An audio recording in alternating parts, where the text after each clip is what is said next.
Thanks so much, everyone, for tuning in to WAOB News Now. I'm Jamie Worsley.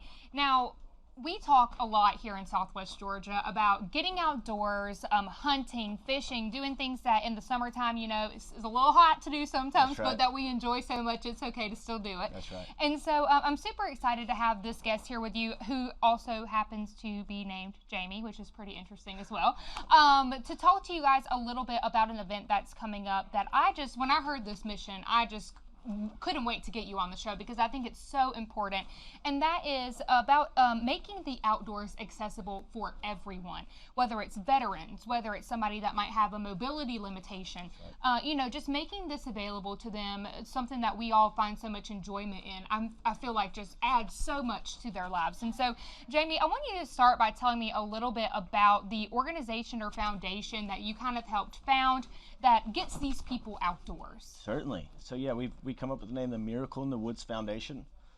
We started about 2 years ago, just on paper. I felt like God was shifting our direction and what He wanted us to do as a family. So operating a large-scale landscaping company, we didn't know what those steps looked like. So as we prayed and just asked for illumination of the path going forward, this kind of took shape. So the more I wrote down the plan and just continued to pray for guidance, it just turned into a all-inclusive hunting plantation specifically built to serve people with special needs and disabilities. And having a son with special needs and disabilities, it kind of just felt like home to put our heart there. Absolutely, and I love that you bring in, you know, the personal aspect of this for your family. For those that are watching that maybe don't know you and don't know your son, can you tell us a little bit kind of about that journey for you all as well? Yeah, so Mason is he's our pride and joy. He's got a spunk to him, but he's got Williams syndrome and autism. He had open heart surgery. I want to say he had 2 in the first year. One at 1 month and one at 6 months, I believe. And yeah, he's been through the ringer. And being an outdoor family, we know what it's like and what the outdoors can bring to your children. And we also know the financial side of having a child with special needs or disabilities. So we wanted to be able to put him in the outdoors, and he can't go enjoy a hunt like you and I can because of his disability. So we're going to do something to make that possible. Sure, and so in order to raise funds for what you guys are doing out on that, you know, like you said, 100-acre property, you're going to be hosting a fishing rodeo coming up to talk about, you know, all of the things you guys are doing to raise funds for that, to raise awareness about it. Can you tell us a little bit about that particular event and how we can get involved? Certainly. So yeah, the event is this Saturday. Short event, just 10 to 1. It's hot out, like you said. Oh, yeah. So we all want to have a good time and fellowship, and just a small fundraiser that we can get out, get everybody in the community involved with, get hands-on with these families and just do life with them, get to know them, get to know them on a name-by-name basis, and at the same time raise some funds. So the goal for this event is to raise $10,000. Oh, wow. That's going to pay for our highly customized stands built by Texas Wildlife Supply.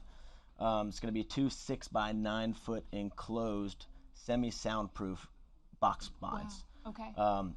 That way, come September, we can be all set up to host some local hunts for bow season. Sure, and so you mentioned a little bit about the accessibility factor of what you guys are going to be doing. Who are you going to be catering to when it comes to offering these type services? I know you spoke about veterans specifically as well. That's right.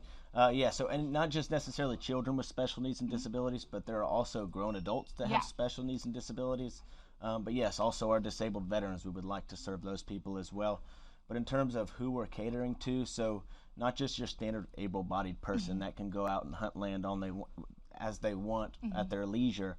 Somebody that's going to need some assistance that, you know, can't necessarily go out and climb a ladder. Right. So we're going to have these customized stands so we can roll them in there, have plenty of room, have 2 or 3 people in there so we can film their adventure. Yeah. That way, once they leave the Miracle in the Woods Foundation, they have something to take home with them. I love it. To see, you know, look back on their journey. Yeah, definitely good memories for sure. So when we talk about this event that's coming up this weekend, like you said, the goal is to raise money. How can people go about helping you with that at the event, but also just people watching at home that maybe want to participate? Certainly. So yeah, we have a way to give online. And we also have a GoFundMe. So our website is miracleinthewoodsfoundation.org. Okay. And we also have a GoFundMe for that as well. Okay, and like you said, so that money will go towards these specialized stands, and you kind of talked a little bit about some of the specs for those, but how will those be used with helping these people that maybe have those mobility type issues? Certainly. So these are 6 foot by 9 foot, and if Okay. you're not familiar with the dimensions of a hunting stand, that's extremely large. Yeah, really big. It's got a double portion of a ramp that you can Okay. go up, so they can safely go up, and they're only 3 to 6 feet off the ground.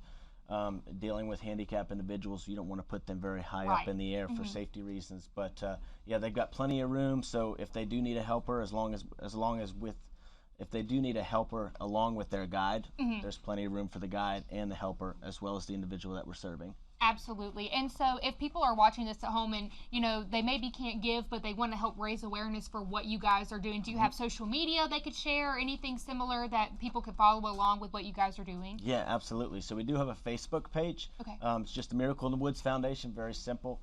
If you'd love to volunteer, we would love to have you. You can reach out to us on our website at mitwfoundation.org, or our Facebook page. We'll be happy to have you. And what kind of volunteers are you looking for? What do you need help with? Anybody that has a heart for serving other people.